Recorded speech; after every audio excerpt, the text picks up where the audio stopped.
Gurudeva Charanam Sharanam. Good morning, ladies and gentlemen. We are assembled here to celebrate the centenary celebration of the Maha Sangamam between the Sri Narayana Gurudevan and Mahatma Gandhi. Let's begin the program with Guru Smarana. I humbly request Srimad Swami Sharadananda, Treasurer, Sri Narayana Dharma Sangam, Trust for Guru Smarana.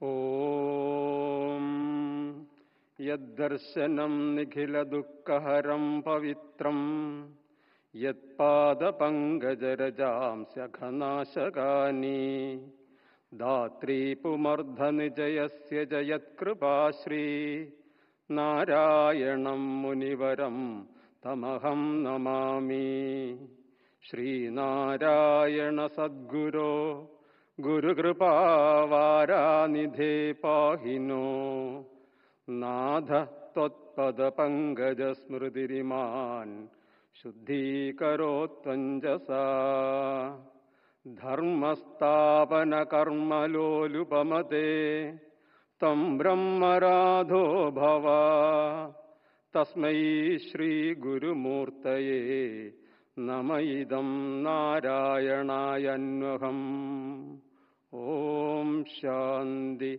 Shanti Shanti Om Tat Sat.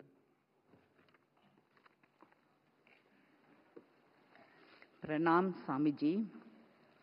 I humbly request Srimad Swami Shubhangananda, General Secretary, Sri Narayana Dharma Sangam Trust, to welcome the esteemed guests, dignitaries, delegates, and devotees assembled here.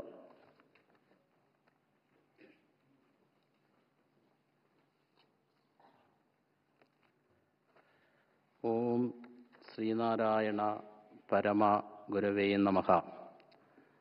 Our Honorable Prime Minister of India, Sri Narendra Modi ji, ഈ വേദിയിലും സദസ്സിലും സന്നിഹിതരായിരിക്കുന്ന മറ്റ് വിശിഷ്ട വ്യക്തിത്വങ്ങളെ, സ്നേഹസമ്പന്നരായ സഹോദരീ സഹോദരന്മാരെ, നിങ്ങൾക്കേവർക്കും എൻ്റെ സ്നേഹനിർഭരമായ പ്രണാമം.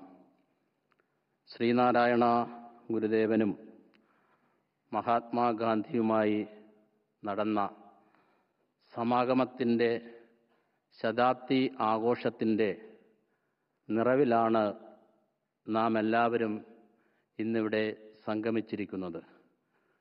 ഗുരുദേവനും ഗാന്ധിജിയുമായുള്ള കൂടിക്കാഴ്ചയിൽ ഉരുത്തിരിഞ്ഞ ചർച്ചകളും സംഭാഷണങ്ങളും അഭിപ്രായങ്ങളുമെല്ലാം വളരെയേറെ കാലിക പ്രസക്തി ഉള്ളതാണ്. അതുകൊണ്ട് തന്നെയാണ് ശതാബ്ദി ആഘോഷത്തോട് അനുബന്ധിച്ച് അന്നത്തെ ചർച്ചകൾക്കും ചിന്തകൾക്കും വേദിയൊരുക്കുക എന്ന ഒരു വലിയ ലക്ഷ്യത്തോടു കൂടിയാണ് ശതാബ്ദി ആഘോഷങ്ങൾ സംഘടിപ്പിക്കുവാൻ ശ്രീനാരായണ ധർമ്മസംഘം ട്രസ്റ്റ് ശിവഗിരി മഠം ആഗ്രഹിക്കുന്നത്. ആ ലക്ഷ്യത്തിൽ എത്തിച്ചേരുവാൻ കഴിയട്ടെ എന്ന് പ്രത്യാശിച്ചുകൊണ്ട് അതിന് ശ്രീനാരായണ ഗുരുദേവൻ്റെ അനുഗ്രഹ കൃപാകടാക്ഷം നമുക്കുണ്ടാകട്ടെ എന്ന പ്രാർത്ഥനയോടുകൂടി എന്നിൽ നിക്ഷിപ്തമായിരിക്കുന്ന കടമയിലേക്ക് കടക്കുകയാണ്. ഈ ചരിത്ര പ്രസിദ്ധമായ ശതാബ്ദി സമ്മേളനം ഇവിടെ ഔപചാരികമായി ഉദ്ഘാടനം ചെയ്യുന്നത് ഭാരതത്തിൻ്റെ ആദരണീയനായ പ്രധാനമന്ത്രി Shri Narendra Modiji അവറുകളാണ്. I wholeheartedly welcome our esteemed Prime Minister Sri Narendra Modi ji in this August gathering on behalf of Shivagiri Math. ധർമ്മ സംഘം ട്രസ്റ്റിൻ്റെ ആദരണീയനായ പ്രസിഡന്റ് ബ്രഹ്മശ്രീ സച്ചിദാനന്ദ സ്വാമികളെ വളരെ സന്തോഷപൂർവ്വം ഞാൻ ഈ യോഗത്തിലേക്ക് സ്വാഗതം ചെയ്യുന്നു. അതോടൊപ്പം തന്നെ നമ്മുടെ എല്ലാം പ്രിയങ്കരനായ കേരളത്തിൻ്റെ അഭിമാനമായ കേന്ദ്ര സഹമന്ത്രി ശ്രീ ജോർജ് കുര്യൻ അവറുകളെയും ഞാൻ ഈ യോഗത്തിലേക്ക് സ്വാഗതം ചെയ്യുന്നു. ബഹുമാന്യനായ ആറ്റിങ്ങൽ പാർലമെന്റ് അംഗം advocate Adoor Prakash M P അവറുകളെ സന്തോഷപൂർവ്വം ഞാൻ യോഗത്തിലേക്ക് സ്വാഗതം ചെയ്യുന്നു. ധർമ്മസംഘം ട്രസ്റ്റ് ട്രഷറർ ശ്രീമതി ശാരദാനന്ദ സ്വാമികളെ യോഗത്തിലേക്ക് സ്വാഗതം ചെയ്യുന്നു. ഈ വേദിയിൽ സദസ്സിൽ സന്നിഹിതരായിരിക്കുന്ന പൂജനീയരായ എൻ്റെ സഹോദര സന്യാസി ശ്രേഷ്ഠന്മാർ, വിവിധ പ്രസ്ഥാനത്തിൻ്റെ ഭാരവാഹികൾ, പ്രവർത്തകർ, സ്നേഹസമ്പന്നരായ സഹോദരീ സഹോദരന്മാർ, മാധ്യമ പ്രവർത്തകർ ഏവരെയും ഈ യോഗത്തിലേക്ക് സ്വാഗതം ചെയ്തുകൊണ്ട് എൻ്റെ എളിയ വാക്കുകളുടെ ഉപസംഹരിക്കുന്നു. നന്ദി, നമസ്കാരം.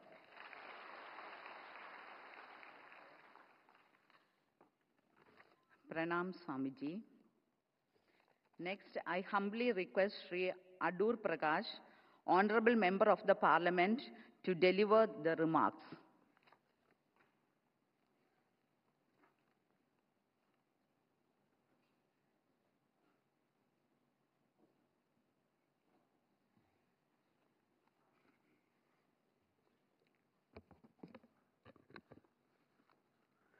സംപൂജ്യനായ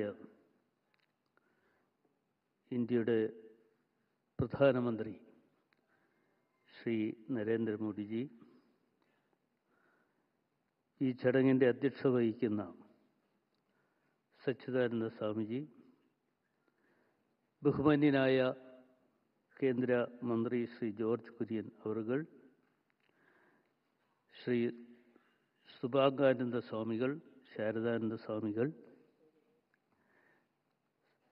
മറ്റ് ബഹുമാന്യരായ ശ്രേഷ്ഠ വര്യന്മാർ, പ്രിയമുള്ള സഹോദരന്മാരെ, സുഹൃത്തുക്കളെ, ഇന്ന് ശ്രീനാരായണ ഗുരുദേവനും മഹാത്മാഗാന്ധിയും തമ്മിൽ കണ്ടുമുട്ടിയതിൻ്റെ 100ാമത് ശതാബ്ദി ആഘോഷമാണ്, ചടങ്ങാണ് ഇവിടെ നടക്കുന്നത്. ഈ ചടങ്ങിൽ പങ്കെടുക്കുവാനുള്ള അവസരം ലഭ്യമായതിലുള്ള സന്തോഷം മാത്രമല്ല, ഈ അനുഗ്രഹീതമായ നിമിഷം എന്നെ സംബന്ധിച്ചിടത്തോളം വളരെ വിലമതിക്കപ്പെട്ടതായി ഞാൻ കാണുകയാണ്. 1920-നും 1937-നും ഇടയിൽ മഹാത്മാഗാന്ധി കേരളത്തിൽ സന്ദർശിച്ചത് ഏതാണ്ട് 5 തവണയാണ്.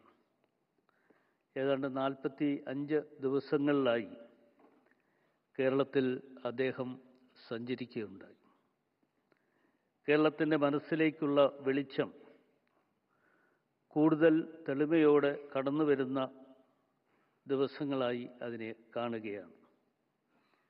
കേരളത്തിൻ്റെ വടക്കു മുതൽ തെക്കേ അറ്റം വരെയുള്ള പ്രദേശങ്ങളിലെ സന്ദർശനങ്ങളിൽ മാറ്റത്തിൻ്റെ കാറ്റിനെ കരുത്തേകുകയുണ്ടായി.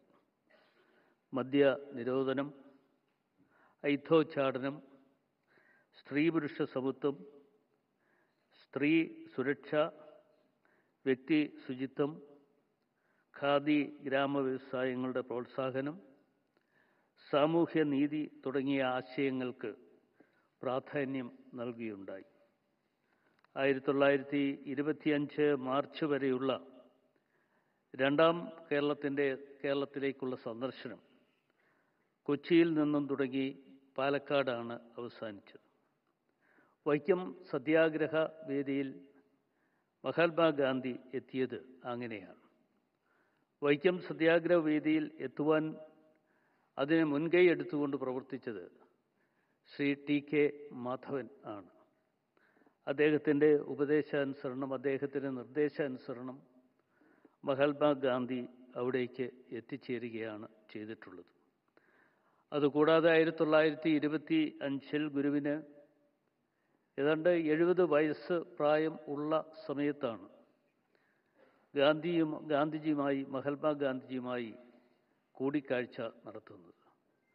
ആ കൂടിക്കാഴ്ചയിൽ അദ്ദേഹത്തിന് ഏതാണ്ട് 56 വയസ്സ് മാത്രമാണ് ഉണ്ടായിരുന്നത്. ടി.കെ. മാധവനിൽ നിന്നാണ് ഗുരുവിൻ്റെ മഹത്വം ഗാന്ധിജി മനസ്സിലാക്കിയത്. ഗുരുദേവനെ ഒരു അവതാര പുരുഷനായി കണ്ട് അദ്ദേഹത്തിന് മംഗളപത്രം സമർപ്പിക്കുകയും ആ കാലഘട്ടത്തിലുണ്ടായി. നൂൽനൂൽപ്പ്, മദ്യവർജനം എന്നിവ ഗാന്ധിജിക്ക് മുൻപിൽ തന്നെ ഗുരുദേവൻ ഉപദേശിക്കുകയുണ്ടായി. 1925 മാർച്ച് 12 മഹാത്മജിയുടെ ശിവഗിരി സന്ദർശനം. അദ്ദേഹത്തിൻ്റെ ശിവഗിരി സന്ദർശനവുമായി ബന്ധപ്പെട്ടുകൊണ്ട് ഹരിജനോദ്ധാരണത്തിന് വേണ്ടിയുള്ള ധനശേഖരണാർത്ഥമാണ് കേരളത്തിൽ അദ്ദേഹം എത്തിയത്. ഗുരുദേവനെ സന്ദർശിക്കുവാനുള്ള അനുവാദം തേടുകയുണ്ടായി.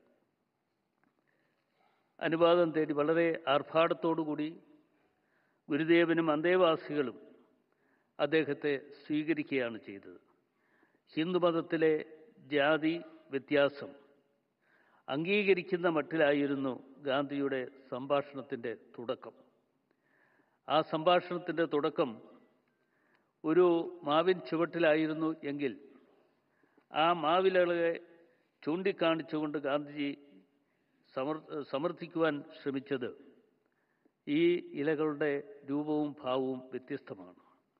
ആ രൂപവും ഭാവത്തിലുമുള്ള വ്യത്യാസത ഹിന്ദു മതത്തിലും ഉണ്ടാകും എന്നാണ് അദ്ദേഹം അന്ന് സൂചിപ്പിച്ചത്. പക്ഷേ ഗുരുദേവൻ മറ്റൊരു കാര്യം സൂചിപ്പിച്ചത്, ഈ ഇലകളുടെ നീരെടുത്ത് നോക്കിയാൽ, അത് രുചിച്ചു നോക്കിയാൽ അതിൻ്റെ രുചി ഒന്നായിരിക്കും എന്ന് ശ്രീനാരായണ ഗുരുദേവൻ പറയുകയുണ്ടായി. പറയുക മാത്രമല്ല, ഗുരുദേവൻ്റെ ആ കാഴ്ചപ്പാട് മഹാത്മാഗാന്ധി അംഗീകരിച്ചു എന്നുള്ളതാണ് ഏറ്റവും പ്രാധാന്യത്തോടുകൂടി നമ്മൾ കാണുന്നത്. അതിനുശേഷം മഹാത്മാഗാന്ധി തന്നെ പറഞ്ഞു, എൻ്റെ ജീവിതത്തിൽ ഉണ്ടാക്കുവാൻ കഴിഞ്ഞിട്ടുള്ള ഒരു വലിയ മാറ്റത്തിൻ്റെ ധ്വനിയാണ് ഇവിടെ നിന്നുള്ള തുടക്കം എന്ന് മഹാത്മാഗാന്ധി പറഞ്ഞ കാര്യങ്ങൾ ഇന്നും നമ്മുടെയൊക്കെ മുമ്പിൽ ഉണ്ട്. ആ ചരിത്ര പശ്ചാത്തലം നമ്മളാരും മറന്നു പോകാൻ പാടില്ല എന്നുള്ളതാണ് എനിക്ക് സൂചിപ്പിക്കാനുള്ളത്. ഞാൻ ദീർഘമായി പ്രസംഗിക്കുവാൻ വേണ്ടി അവസരം വിനിയോഗിക്കുന്നില്ല. ഇവിടെ എത്തിച്ചേർന്നുകൊണ്ട് ഈ ശോഭനമായ മുഹൂർത്തത്തിൽ നിങ്ങളേവരെയും കാണുവാനും അതിനുള്ള അവസരവും ഒരുക്കി തന്ന സച്ചിദാനന്ദ സ്വാമികൾ അവരുടെ നന്ദിയും കടപ്പാടും പ്രത്യേകമായി അറിയിക്കുവാൻ കൂടി അവസരം വിനിയോഗിച്ചുകൊണ്ട് എല്ലാ നന്മകളും ആശംസകളും ഗുരുദേവൻ്റെ അനുഗ്രഹവും ഉണ്ടാകട്ടെ എന്ന പ്രാർത്ഥനയോടുകൂടി എൻ്റെ ചെറിയ വാക്കുകൾ നിർത്തട്ടെ. നന്ദി, നമസ്കാരം, ജയ് Hind.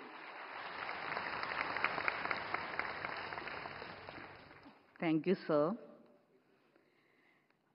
May I invite Sri George Kurian, Honorable Central Minister of State Minority Affairs, to share a few words with us.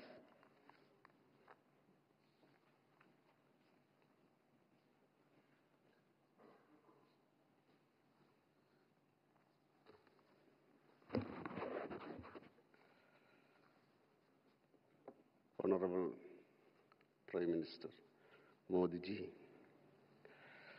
Brahmasri Swami Sachidananda, Sri Adur Prakash MP, Swami Shubhagananda, Swami Saradananda, കേരളത്തിലെ പ്രഗത്ഭരെല്ലാം തന്നെ എല്ലാ രംഗത്തുമുള്ളവർ എൻ്റെ മുന്നിൽ ഇങ്ങനെ ഞാൻ കാണുകയാണ്.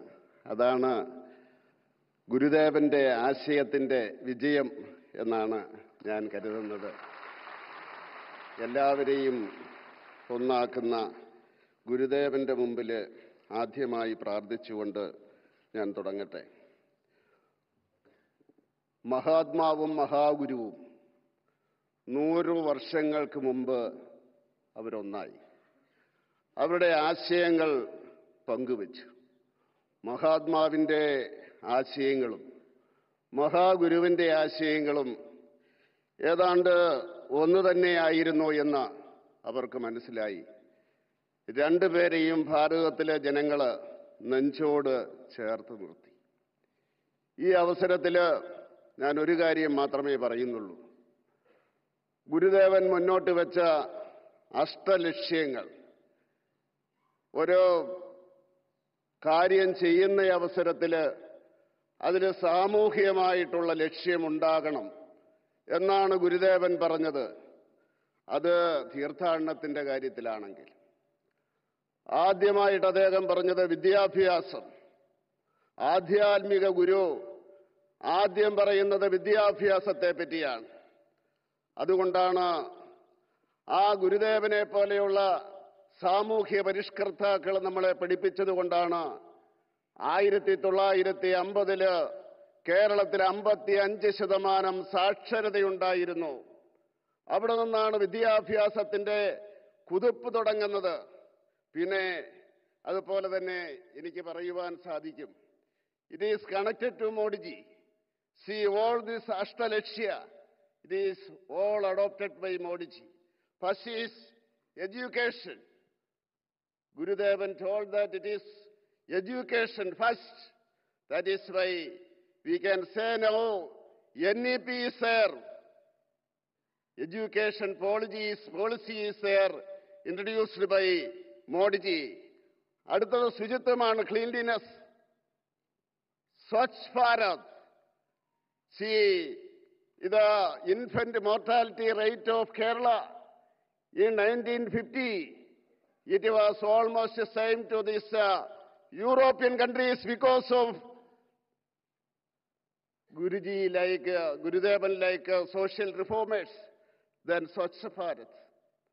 Modiji, Swachh Bharat, same ideology, same adoption. Then വരുന്നു spirituality. Spirituality, we know that the soul of India, it is accepted by Modiji, and he fulfilled all his promises for this area. Then come to this Sangadana, that is get together. Modiji say that it is the togetherness of 140 Indians, that is the power of India. What did Guruji said? Gurudevan said, Sangadichu Shaktaragiga. Empowerment through togetherness. That is the same Modiji is telling. Then Krishi. First I remember when nowadays when I hear that Krishi is Kisan Samman Nidhi. Gurudevan told that first, that for your livelihood, that is Krishi. Then come trade, Kachavadam, trade and industry. See, India is now the 4th place in the world in the economic field. ഞാൻ നമിക്കുന്നു ഗുരുദേവനെ. Then come കൈത്തൊഴിൽ, that is handicraft. Handicraft with the startup. That is Modiji's vision. Handicraft with this startup. Then comes Shastra Sankedya Vidya. 100 years before, Gurudevan told us that about science and technology. See, science and technology, we can see that digital India and space. 100 years before, what will happen now? That we should adopt. Gurudevan said that. That is why I say that Modiji is the real disciple of Gurudevan. No doubt he adopted all his Gurudevan's Ashtalakshya. I express my gratitude to സ്വാമിമാർ 3 പേരെയും ഞാൻ വന്നപ്പോഴേ പറഞ്ഞു ഇനി വഴക്ക് പറയരുത് എന്ന് പറഞ്ഞിട്ടാണ്. അവർക്കെന്നെ ശാസിക്കാനുള്ള ശക്തിയുള്ളവരാണ്. ഞാൻ അവരെ എന്നും ഗുരുക്കളായിട്ട് ഞാൻ ആരാധിക്കുന്നവരാണ്. അവരുടെ അനുഗ്രഹവും കൊണ്ട് തീർച്ചയായിട്ടും ഗുരുദേവന്റെ അനുഗ്രഹം എനിക്കുണ്ടാകുമെന്ന് ഗുരുദേവനോട് പ്രാർത്ഥിച്ചുകൊണ്ട് ഞാൻ അവസാനിപ്പിക്കുന്നു. നന്ദി, നമസ്കാരം.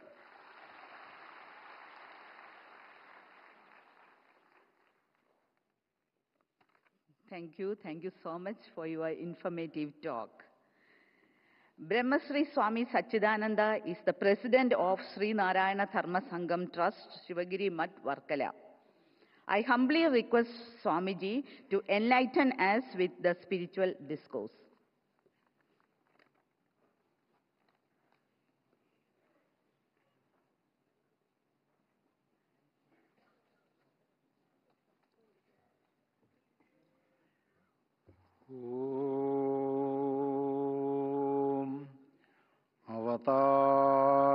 സർവരിഷ്ടന്തം സർവാനുഗ്രഹദായിനം ശ്രീനാരായണ ഗുരും വന്ദേ സർവമംഗളസിദ്ധയേ. ഓം ശാന്തി ശാന്തി ശാന്തി. ഓം.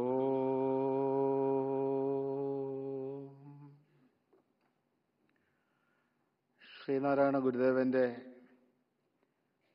സന്യസ്ത ശിഷ്യ പരമ്പരയുടെയും ലക്ഷക്കണക്കിന് ശ്രീനാരായണ ഭക്തന്മാരുടെയും പേരിൽ ഇന്ത്യയുടെ മഹാനായ പ്രധാനമന്ത്രിക്ക് സ്വാഗതം സ്വാഗതം സുസ്വാഗതം. വേദിയിൽ ഉപവിഷ്ടരായിരിക്കുന്ന മറ്റ് വിശിഷ്ട അതിഥികളെ, സഹോദരങ്ങളെ, നമസ്കാരം. ശ്രീനാരായണ പ്രസ്ഥാനത്തിൻ്റെ ചരിത്രത്തിൽ ശ്രദ്ധേയമായ ഒരു സംഭവമാണ് മഹാത്മാഗാന്ധി ശിവഗിരിയിൽ വന്ന് ശ്രീനാരായണ ഗുരുവിനെ സന്ദർശിച്ചത്. ആ സന്ദർശനം ഗാന്ധിജിയുടെയും ഭാരതത്തിൻ്റെയും ചരിത്രത്തിൽ വലിയ ചലനങ്ങൾ സൃഷ്ടിക്കുകയും മഹാത്മാഗാന്ധി സമ്പൂർണ്ണം ഐത്തോച്ചാടനത്തിനു വേണ്ടിയും അധസ്ഥിത പിന്നോക്ക ജനവിഭാഗങ്ങളുടെ പുരോഗതിക്ക് വേണ്ടിയും സമ്പൂർണ്ണം പ്രവർത്തനം ആരംഭിച്ചത് അതോടുകൂടിയാണ്. ശിവഗിരിയിൽ വന്നതിന് ശേഷമാണ് മഹാത്മാഗാന്ധി താൻ നടത്തിയിരുന്ന യങ് ഇന്ത്യ എന്ന പത്രത്തിൻ്റെ പേര് മാറ്റി ഹരിജൻ എന്ന പേര് നൽകുകയും ശിവഗിരിയിൽ കണ്ടതുപോലെയുള്ള ഒരാശ്രമം വാർധയിൽ സ്ഥാപിക്കുകയും ചെയ്തത്. തുടർന്ന് മഹാത്മാഗാന്ധി കേരളത്തിൽ 2 പ്രാവശ്യം കൂടി വന്ന് ഗുരുവിൻ്റെ മഹാസമാധിക്ക് ശേഷം ഗുരുദേവനോട് ആദരവ് പുലർത്തുകയുണ്ടായി. ഇന്ത്യയുടെ ചരിത്രത്തിൽ വലിയ പരിവർത്തനങ്ങൾ സൃഷ്ടിച്ച ആ കൂടിക്കാഴ്ചയുടെ ശതാബ്ദി ലോകമെമ്പാടും ആഘോഷിക്കുന്നതിൻ്റെ ഭാഗമായിക്കൊണ്ടാണ് ശിവഗിരി മഠം നമ്മുടെ തലസ്ഥാന നഗരിയിൽ ബഹുമാനപ്പെട്ട ഇന്ത്യൻ പ്രധാനമന്ത്രിയെ പങ്കെടുപ്പിച്ചുകൊണ്ട് ഇവിടെ നടത്തുവാൻ നിശ്ചയം ചെയ്തത്. ബഹുമാനപ്പെട്ട ഇന്ത്യൻ പ്രധാനമന്ത്രി ശ്രീ നരേന്ദ്ര മോദിജി ശിവഗിരിയോടും ശ്രീനാരായണ ഗുരുദേവനോടും കാണിക്കുന്ന ആഭിമുഖ്യം എത്ര വലുതാണ് എന്ന് എത്ര പറഞ്ഞാലും തീരുകയില്ല. അദ്ദേഹം ആദ്യമായി ശിവഗിരിയിൽ വരുന്നത് ഗുജറാത്ത് മുഖ്യമന്ത്രിയായിരിക്കുന്ന അവസരത്തിൽ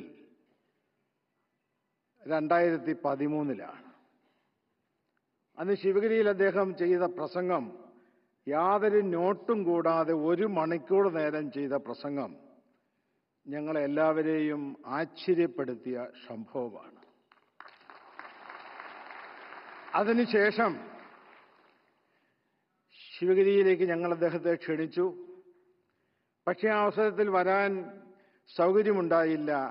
തുടർന്ന് കേരളത്തിൽ വന്നപ്പോൾ മഹാനായ ആർ ശങ്കരുടെ പ്രതിമ അനാച്ഛാദനം ചെയ്യാൻ കേരളത്തിൽ വന്നപ്പോൾ ഞങ്ങൾ ശിവഗിരി മഠം ക്ഷണിക്കാതെ തന്നെ ശിവഗിരിക്ക് നിർദ്ദേശം നൽകി, ഞാൻ കേരളത്തിൽ വരുമ്പോൾ ഇതാ ശിവഗിരിയിലും വരും. അങ്ങനെ ശിവഗിരിയിലെത്തി ഗുരുദേവനോട് ആദരവ് പ്രകടിപ്പിച്ച മഹാനായ ഇന്ത്യയുടെ പുത്രനാണ് ശ്രീ നരേന്ദ്ര മോദിജി. അതിനുശേഷം ശിവഗിരി തീർത്ഥാടന മഹാമഹത്തിൻ്റെ 90ാമത് വാർഷികം പ്രമാണിച്ച് മോദിജിയുടെ ഭവനത്തിൽ വെച്ച് തന്നെ ഞങ്ങളൊരു സമ്മേളനം നടത്തി. ആ സമ്മേളനത്തിൽ മോദിജി ചെയ്ത പ്രസംഗത്തിൽ പറഞ്ഞത് ശ്രീനാരായണ ഗുരു ഇന്ത്യയുടെ ആത്മാവാണ്. ശ്രീനാരായണ ഗുരുവിനെ ഇന്ത്യയുടെ ആത്മാവായി കണ്ടുകൊണ്ട് മറ്റേതെങ്കിലും ഒരു പ്രധാനമന്ത്രി പ്രസംഗിച്ചതായിട്ട് അല്ലെങ്കിൽ സന്ദേശം നൽകിയതായിട്ട് ഞങ്ങൾക്കറിയുവാൻ സാധിക്കുകയില്ല.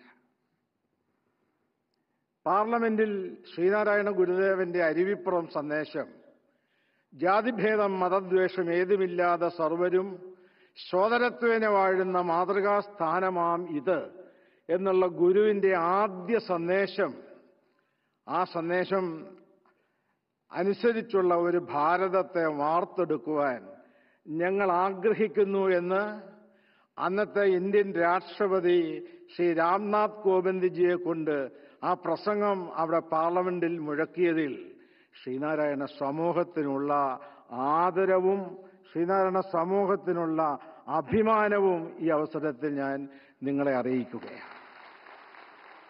അങ്ങനെ ശിവഗിരിയോടും ശ്രീനാരായണ ഗുരുവിനോടും ശ്രീനാരായണ പ്രസ്ഥാനത്തോടും അദമ്യമായ സ്നേഹവും ആദരവും പ്രകടിപ്പിച്ചുകൊണ്ട് ശിവഗിരിയുടെ വികസനത്തിനായി ടൂറിസം പാക്കേജിൽ 69 കോടി രൂപ ശിവഗിരിക്ക് വേണ്ടി സമർപ്പണം ചെയ്ത് ശിവഗിരിയുടെ പ്രവർത്തനത്തിൽ ഇന്നത്തെ ഗവൺമെന്റ് പങ്കാളിത്തം വഹിക്കുന്നുണ്ട്. ഞാൻ അദ്ദേഹത്തിന് അടുത്തിരുന്ന് ചില കാര്യങ്ങൾ ഓർമ്മപ്പെടുത്തുകയായിരുന്നു. ഡൽഹിയിൽ ശ്രീനാരായണ ഗുരുദേവന്റെ നാമധേയത്തിൽ ഒരു റോഡുണ്ടാകണം, അതിന് അങ്ങയുടെ നിർദ്ദേശമുണ്ടാകണം. അപ്പോൾ അദ്ദേഹം എന്നോട് പറയുകയുണ്ടായി, ഞാൻ ചെക്ക് ചെയ്യാം, പരിശോധിക്കാം, അതിനെക്കുറിച്ച് അന്വേഷിക്കാം എന്ന് പറയുകയുണ്ടായി. അങ്ങനെ ശ്രീനാരായണ ഗുരുവിന്റെ ഏകലോക ദർശനം ജാതി മത ഭേദചിന്തകൾക്കതീതമായി ലോകത്തെ മുഴുവൻ ഒന്നായി കണ്ടുകൊണ്ടുള്ള ഗുരുവിന്റെ വിശ്വദർശനം, അതിൽ അഭിമാനം കൊള്ളുകയും അതിൻ്റെ സാഫല്യതയ്ക്ക് വേണ്ടി പ്രവർത്തിക്കുകയും ചെയ്യുന്ന മഹാനാണ് നമ്മുടെ പ്രധാനമന്ത്രി. ഈ സമ്മേളനം തന്നെ ഇവിടെ ഡൽഹിയിൽ നടക്കുമ്പോൾ ഞങ്ങൾ ശിവഗിരിയിൽ നിന്നും നേരിട്ട് പ്രധാനമന്ത്രിക്കൊരു മെയിൽ സന്ദേശം അയച്ചു. മറ്റൊരു ശുപാർശയും കൂടാതെ, ഏതെങ്കിലും മന്ത്രിമാരുടെയോ രാഷ്ട്രീയ പാർട്ടികളുടെയോ ഒന്നിൻ്റെയും ശുപാർശ കൂടാതെ ബഹുമാനപ്പെട്ട പ്രധാനമന്ത്രി ശിവഗിരിയുമായി നേരിട്ട് ബന്ധപ്പെട്ട് ഈ സമ്മേളനത്തിൽ പങ്കെടുക്കാമെന്ന് അനുവാദം നൽകുകയും ഇവിടെ എത്തിച്ചേരുകയുമാണ് ചെയ്തിട്ടുള്ളത്. സഹോദരങ്ങളെ, ഞാൻ ഉറക്കെ പറയട്ടെ, ഇങ്ങനെയൊരു പ്രധാനമന്ത്രി നമ്മുടെ ഭാരതത്തിൽ ഉണ്ടായിട്ടില്ല. നിരവധി പ്രധാനമന്ത്രിമാർ ഭാരതം ഭരിച്ചുവെങ്കിൽ തുല്യമായ കാഴ്ചപ്പാടോടുകൂടി, തുല്യമായി ഭേദചിന്തകൾക്ക് അതീതമായി അധസ്ഥിത പിന്നോക്ക ജനവിഭാഗങ്ങളെ സ്നേഹിച്ചുകൊണ്ടും എല്ലാവിധമായ മതഭേദങ്ങൾക്കും അപ്പുറത്ത് രാജ്യത്തെ കണ്ടുകൊണ്ട് രാജ്യത്തിൻ്റെ പുരോഗതിയാണ് ഏറ്റവും വലുത് എന്ന് മനസ്സിലാക്കിക്കൊണ്ട് അതനുസരിച്ച് പ്രവർത്തിക്കുന്ന മഹാനായ ഒരു പ്രധാനമന്ത്രിയാണ് ഇന്ന് നമുക്ക് ഭാരതത്തിനുള്ളത്. ആ ബഹുമാനപ്പെട്ട പ്രധാനമന്ത്രി ഗാന്ധിജിയും ഗുരുദേവനും തമ്മിൽ നടന്ന കൂടിക്കാഴ്ചയുടെ ശതാബ്ദി ആഘോഷ പരിപാടിയിൽ പങ്കെടുക്കുമ്പോൾ മോഡിജിയെ ഞങ്ങൾ കാണുന്നത് മഹാത്മാഗാന്ധിയുടെ തന്നെ ആത്മപ്രതീകമായിട്ടാണ്. അദ്ദേഹത്തിൻ്റെ പ്രസംഗത്തിലൂടെ കേരളത്തിനും ഭാരതത്തിനും ലോകത്തിനും ഈ രണ്ട് മഹാപുരുഷന്മാർ മഹാത്മാഗാന്ധിയും ശ്രീനാരായണ ഗുരുവും നൽകിയ വിശ്വദർശനത്തിൻ്റെ അടിസ്ഥാനത്തിലുള്ള മഹത്തായ സന്ദേശം നൽകുമെന്നുള്ള പ്രത്യാശയും വിശ്വാസവുമാണ് ഞങ്ങൾക്കെല്ലാം ഉള്ളത്. ബഹുമാനപ്പെട്ട പ്രധാനമന്ത്രി, അങ്ങേക്ക് പ്രണാമം, പ്രണാമം, പ്രണാമം.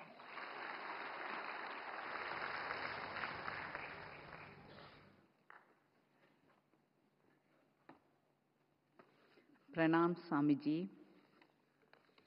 On behalf of the Sri Narayana Dharma Sangam Trust, Shivagiri, I humbly request the Honorable Prime Minister to inaugurate the centenary celebration of the meeting between Sri Narayana Gurudev and Mahatma Gandhi by lighting the lamp.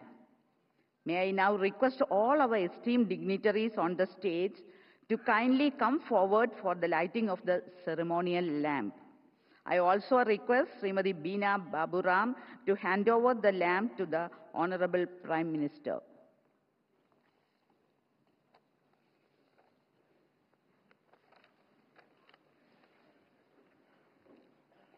I request all of you to rise up.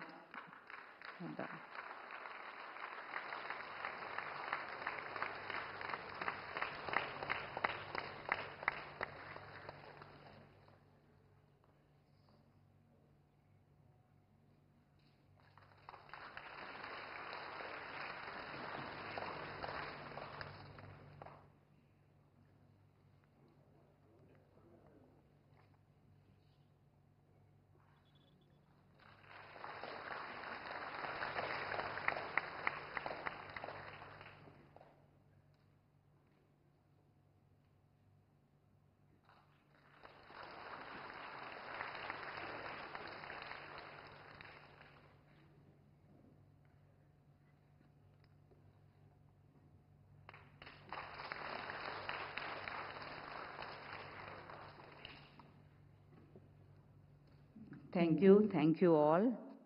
May I request Swami Sharadananda to honor the Prime Minister with a shawl.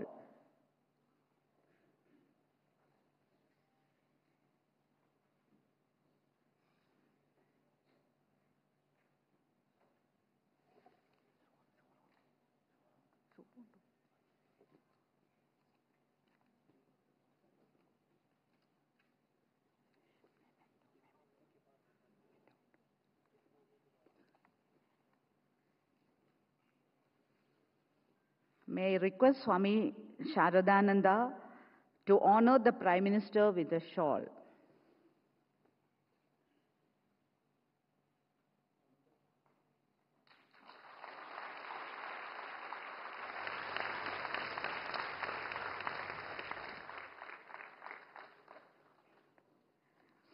May I request Swami Sachidananda to present a memento to the Honorable Prime Minister as a mark of our love, respect, and sincere gratitude.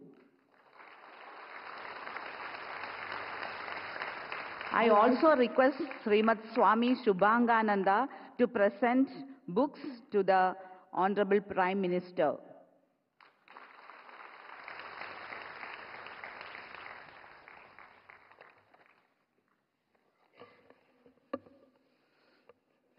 On behalf of Sri Narayana Dharma Sangam Trust, Shivagiri, I humbly request Honorable Prime Minister to address the audience and deliver the inaugural address.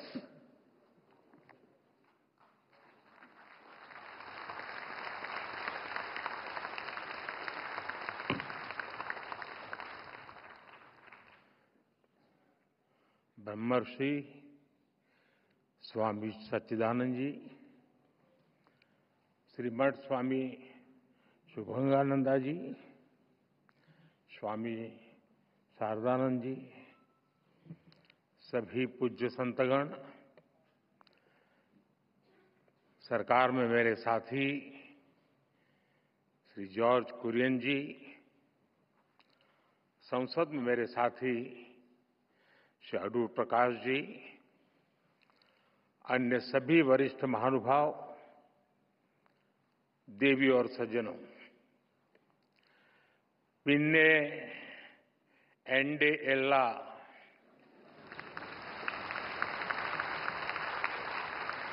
प्रियपेट Malayali Sahodari सहोदरन Marco एंडे Vineet my नमस्कारों।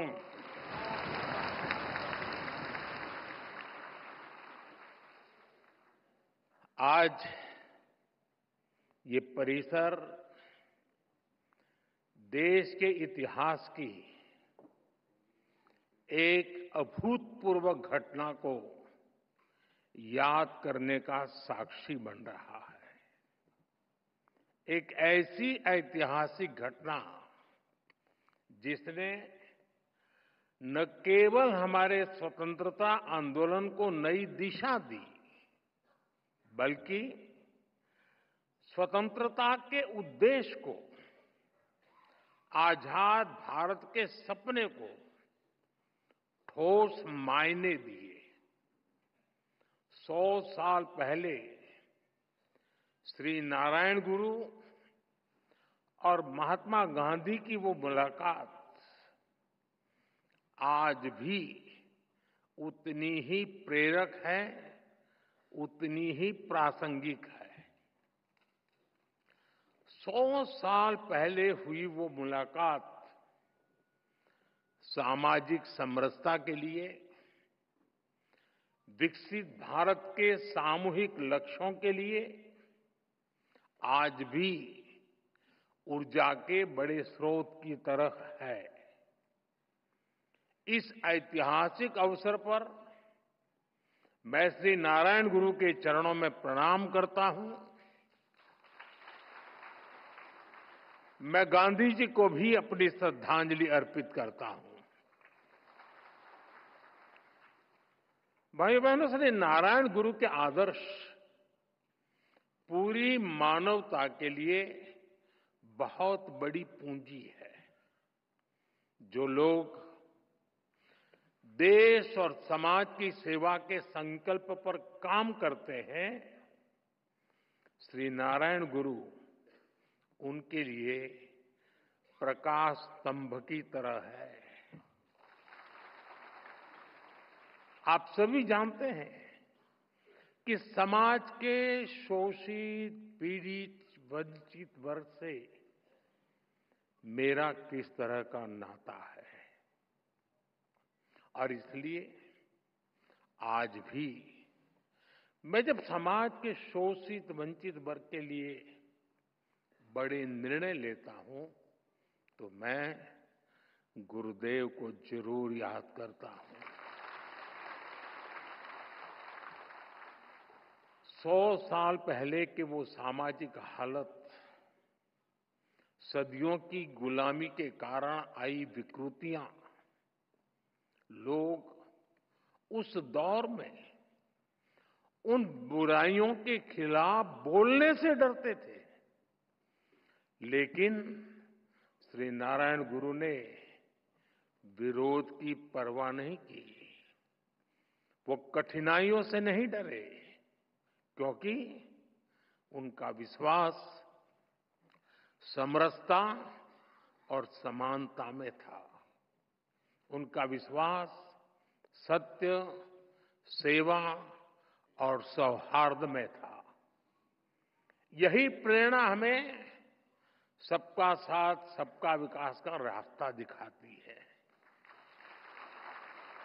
यही विश्वास हमें उस भारत के निर्माण के लिए ताकत देता है जहां अंतिम पायदान पर खड़ा व्यक्ति हमारी पहली प्राथमिकता है। साथियों, शिवगिरी मठ से जुड़े लोग और संत जन भी जानते हैं कि श्री नारायण गुरु हैं और शिवगिरी मठ में मेरी कितनी अगाध आस्था रही है। मैं भाषा तो नहीं समझ पा रहा था, लेकिन पूज्य सच्चिदानंद जी जो बातें बता रहे थे, वो पुरानी सारी बातें याद कर रहे थे। और मैं भी देख रहा था कि उन सब बातों पर आप बड़े भाव विभोर होकर के उसके साथ जुड़ जाते थे। और मेरा सौभाग्य है कि मठ के पूज्य संतों ने हमेशा मुझे अपना स्नेह दिया है। मुझे याद है 2013 में, तब तो मैं गुजरात में मुख्यमंत्री था, जब केदारनाथ में प्राकृतिक आपदा आई थी, तब शिवगिरी मठ के कई पूज्य संत वहां फंस गए थे, कुछ भक्तजन भी फंस गए थे। शिवगिरी मठ ने वहां फंसे लोगों को सुरक्षित निकालने के लिए भारत सरकार का संपर्क नहीं किया था। प्रकाश जी, बुरा मत मानना। शिवगिरी मठ ने, मैं एक राज्य का मुख्यमंत्री था, मुझे आदेश दिया और इस सेवक पर भरोसा किया कि भाई ये काम तुम करो। और ईश्वर कृपा से सभी संत, सभी भक्तजन को सुरक्षित में ला पाया था। साथियों, वैसे भी मुश्किल समय में हमारा सबसे पहला ध्यान उसकी ओर जाता है जिसे हम अपना मानते हैं, जिस पर हम अपना अधिकार समझते हैं। और मुझे खुशी है कि आप अपना अधिकार मुझ पर समझते हैं। शिवगिरी मठ के संतों के इन अपनेपन से ज्यादा आत्मिक सुख की बात मेरे लिए और क्या हुई। साथियों, मेरा आप सबसे एक रिश्ता काशी का भी है।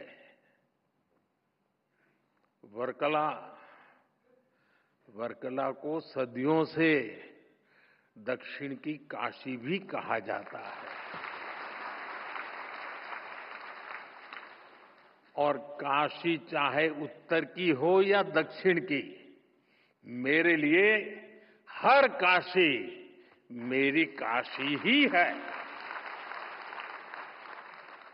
साथियों, मुझे भारत की आध्यात्मिक परंपरा, ऋषियों मुनियों की विरासत, उसे करीब से जानने और जीने का सौभाग्य मिला है।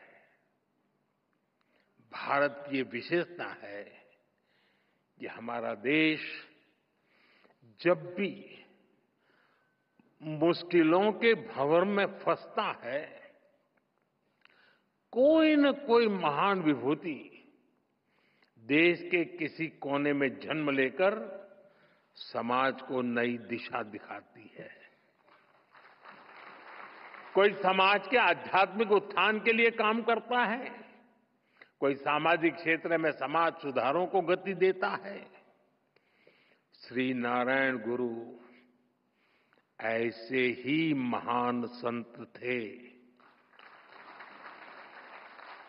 निवृत्ति पंचकम और आत्मोपदेश शतकम जैसी उनकी रचनाएं ये अद्वैत और अध्यात्म के किसी भी स्टूडेंट के लिए गाइड की तरह हैं। साथियों, योग और वेदांत, साधना और मुक्ति नारायण गुरु के मुख्य विषय थे। लेकिन वो जानते थे कि कुरीतियों में फंसे समाज का आध्यात्मिक उत्थान उसके सामाजिक उत्थान से ही संभव होगा। इसलिए उन्होंने अध्यात्म को समाज सुधार और समाज कल्याण का एक माध्यम बनाया। और श्री नारायण गुरु के ऐसे प्रयासों से गांधी जी ने भी प्रेरणा पाई, उनसे मार्गदर्शन लिया। गुरुदेव रविन्द्रनाथ टैगोर जैसे विद्वानों को भी श्री नारायण गुरु से चर्चा का लाभ मिला। साथियों, एक बार किसी ने श्री नारायण गुरु की आत्मोपदेश शतकम रमण महर्षि जी को सुनाई थी। उसे सुनकर रमण महर्षि जी ने कहा था, अवर एल्लाम तेरिंजवर, यानी वो सब कुछ जानते हैं। और उस दौर में जब विदेशी विचारों के प्रभाव में भारत की सभ्यता, संस्कृति और दर्शन को नीचा दिखाने के षड्यंत्र हो रहे थे, श्री नारायण गुरु ने हमें ये एहसास कराया कि कमी हमारी मूल परंपरा में नहीं है। हमें अपने आध्यात्म को सही अर्थों में आत्मसात करने की जरूरत है। हम नर में श्री नारायण को, जीव में शिव को देखने वाले लोग हैं। हम द्वैत में अद्वैत को देखते हैं। हम भेद में भी अभेद देखते हैं। हम विविधता में भी एकता देखते हैं।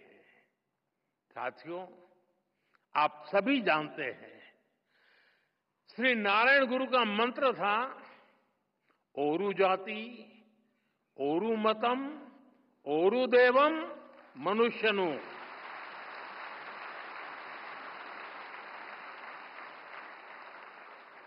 यानी पूरी मानवता की एकता, जीव मात्र की एकता, ये विचार भारत की जीवन संस्कृति का मूल है, उसका आधार है। आज भारत उस विचार को विश्व कल्याण की भावना से विस्तार दे रहा है। आप देखिए, अभी हाल ही में हमने विश्व योग दिवस मनाया। इस बार योग दिवस की थीम थी yoga for one earth one health, यानी एक धरती एक स्वास्थ्य। इसके पहले भी भारत ने विश्व कल्याण के लिए वन वर्ल्ड वन हेल्थ जैसे इनिशिएटिव शुरू किया है। आज भारत सस्टेनेबल डेवलपमेंट की दिशा में वन सन, वन अर्थ, वन ग्रिड जैसे ग्लोबल मूवमेंट को भी लीड कर रहा है। आपको याद होगा 2023 में भारत ने जब G20 समिट को होस्ट किया था, हमने उसकी भी थीम रखी थी, one earth, one family, one future. हमारे इन प्रयासों में वसुधैव कुटुंबकम की भावना जुड़ी हुई है। श्री नारायण गुरु जैसे संतों की प्रेरणा जुड़ी हुई है। साथियों, श्री नारायण गुरु ने एक ऐसे समाज की परिकल्पना की थी जो भेदभाव से मुक्त हो। मुझे संतोष है कि आज देश सेचुरेशन अप्रोच पर चलते हुए भेदभाव की हर गुंजाइश को खत्म कर रहा है। लेकिन आप 10-11 साल पहले की हालत को याद करिए। आजादी के इतने दशक बाद भी करोड़ों देशवासी कैसा जीवन जीने को मजबूर थे। करोड़ों परिवारों के सिर पर छत तक नहीं थी। लाखों गांवों में पीने का साफ पानी नहीं था। छोटी छोटी बीमारी में भी इलाज कराने का विकल्प नहीं। गंभीर बीमारी हो जाए तो जीवन बचाने का कोई रास्ता नहीं। करोड़ों गरीब, दलित, आदिवासी महिलाएं मूलभूत मानवीय गरिमा से वंचित थे। और ये करोड़ों लोग इतनी पीढ़ियों से इन कठिनाइयों में जीते चले आ रहे थे कि उनके मन में बेहतर जिंदगी की उम्मीद तक मर चुकी थी। जब देश की इतनी बड़ी आबादी ऐसी पीड़ा और निराशा में थी, तब देश कैसे प्रगति कर सकता था। और इसलिए हमने सबसे पहले संवेदनशीलता को सरकार की सोच में ढाला। हमने सेवा को संकल्प बनाया। इसी का परिणाम है कि हम पीएम आवास योजना के तहत करोड़ों गरीब, दलित, पीड़ित, शोषित, वंचित परिवारों को पक्के घर दे पाए। हमारा लक्ष्य हर गरीब को उसका पक्का घर देने का है। और ये घर केवल ईंट सीमेंट का ढांचा नहीं होता, उसमें घर की संकल्पना साकार होती है, तमाम जरूरी सुविधाएं होती है। हम 4 दीवारों वाली इमारत नहीं देते, हम सपनों को संकल्प में बदलने वाला घर देते हैं। इसलिए पीएम आवास योजना के घरों में गैस, बिजली, शौचालय जैसी हर सुविधा सुनिश्चित की जा रही है। जल जीवन मिशन के तहत हर घर तक पानी पहुंचाया जा रहा है। ऐसे आदिवासी इलाकों में जहां कभी सरकार पहुंची ही नहीं, आज वहां विकास की गारंटी पहुंच रही है। आदिवासियों में, उसमें भी जो अति पिछड़े आदिवासी हैं, हम उनके लिए पीएम जनमन योजना शुरू की है। उससे आज कितने ही इलाकों की तस्वीर बदल रही है। इसका परिणाम ये है कि समाज में अंतिम पायदान पर खड़े व्यक्ति में भी नई उम्मीद जगी है। वो न केवल अपना जीवन बदल रहा है, बल्कि वो राष्ट्र निर्माण में भी अपनी मजबूत भूमिका देख रहा है। साथियों, श्री नारायण गुरु ने हमेशा महिला सशक्तिकरण पर जोर दिया था। हमारी सरकार भी वुमेन लेड डेवलपमेंट के मंत्र के साथ आगे बढ़ रही है। हमारे देश में आजादी के इतने साल बाद भी ऐसे कई क्षेत्र थे जिनमें महिलाओं की एंट्री ही बैन थी।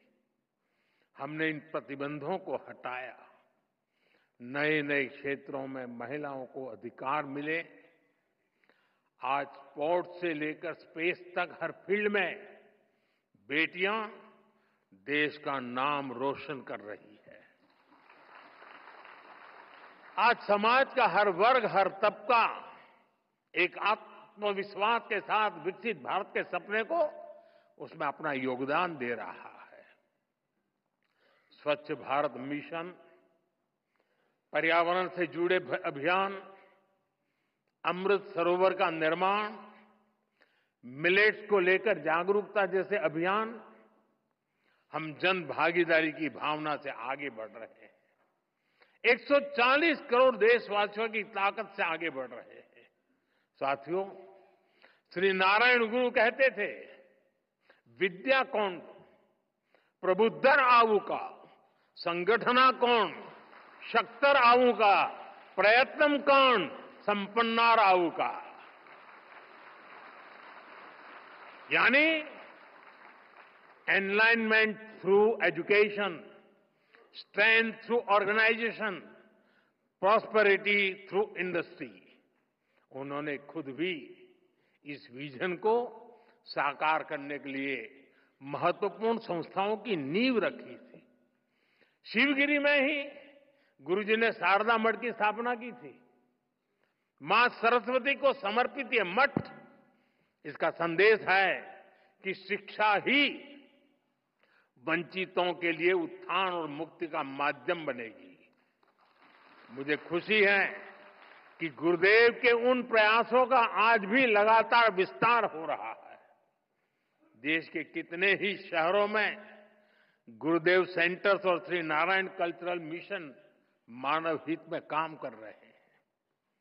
साथियों, शिक्षा, संगठन और औद्योगिक प्रगति से समाज कल्याण के इस विजन की स्पष्ट छाप आज हम देश की नीतियों और निर्णयों में भी देख सकते हैं। हमने इनके दशक बाद, इतने दशक बाद देश में नई एजुकेशन पॉलिसी लागू की है। नई एजुकेशन पॉलिसी न केवल शिक्षा को आधुनिक और समावेशी बनाती है, बल्कि मातृभाषा में पढ़ाई को भी बढ़ावा देती है। इसका सबसे बड़ा लाभ पिछड़े और वंचित तबके को ही हो रहा है। साथियों, हमने पिछले एक दशक में देश में इतनी बड़ी संख्या में नई आईआईटी, आईआईएम, एम्स जैसे संस्थान खोले हैं, जितने आजादी के बाद 60 वर्षों में नहीं खुले थे। इसके कारण आज उच्च शिक्षा में गरीब और वंचित युवाओं के लिए नए अवसर खुले हैं। बीते 10 साल में आदिवासी इलाकों में 400 से ज्यादा एकलव्य आवासीय स्कूल खुले गए हैं। जो जनजातीय समाज कई पीढ़ियों से शिक्षा से वंचित थे, उनके बच्चे अब आगे बढ़ रहे हैं। भाइयों बहनों, हमने शिक्षा को सीधे स्किल और अवसरों से जोड़ा है।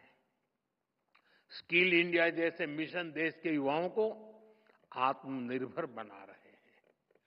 देश की औद्योगिक प्रगति, प्राइवेट सेक्टर में हो रहे बड़े रिफॉर्म्स, मुद्रा योजना, स्टैंड अप योजना, इन सब का भी सबसे बड़ा लाभ दलित, पिछड़ा और आदिवासी समाज को हो रहा है। साथियों, श्री नारायण गुरु एक सशक्त भारत चाहते थे। भारत के सशक्तिकरण के लिए हमें आर्थिक, सामाजिक और सैन्य हर पहलू में आगे रहना है। आज देश इसी रास्ते पर चल रहा है। भारत तेजी से दुनिया की तीसरे नंबर की इकोनॉमी बनने की तरफ बढ़ रहा है। हाल में दुनिया ने ये भी देखा है कि भारत का सामर्थ्य क्या है। ऑपरेशन सिंदूर,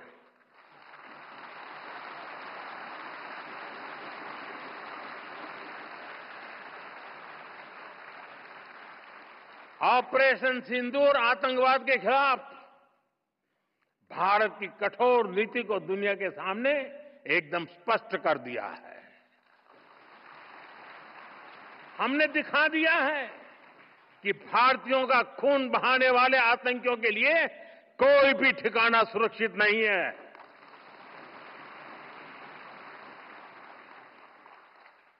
साथियों, आज का भारत देश हित में जो भी हो सकता है और जो भी सही है, उसके हिसाब से कदम उठाता है।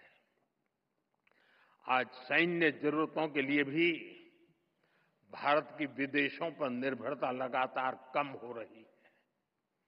हम डिफेंस सेक्टर में आत्मनिर्भर हो रहे हैं और इसका प्रभाव हमने ऑपरेशन सिंदूर के दौरान भी देखा है।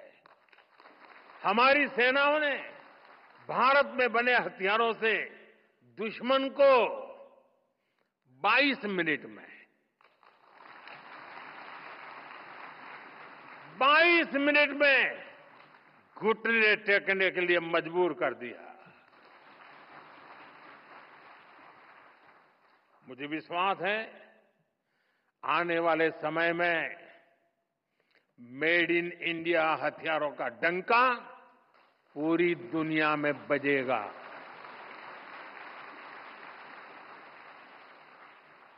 साथियों, देश के संकल्पों को पूरा करने के लिए हमें श्री नारायण गुरु की शिक्षाओं को जन जन तक पहुंचाना है। हमारी सरकार भी इस दिशा में सक्रियता के साथ काम कर रही है। हम शिवगिरी सर्किट का निर्माण करके श्री नारायण गुरु के जीवन से जुड़े तीर्थ स्थानों को जोड़ रहे हैं।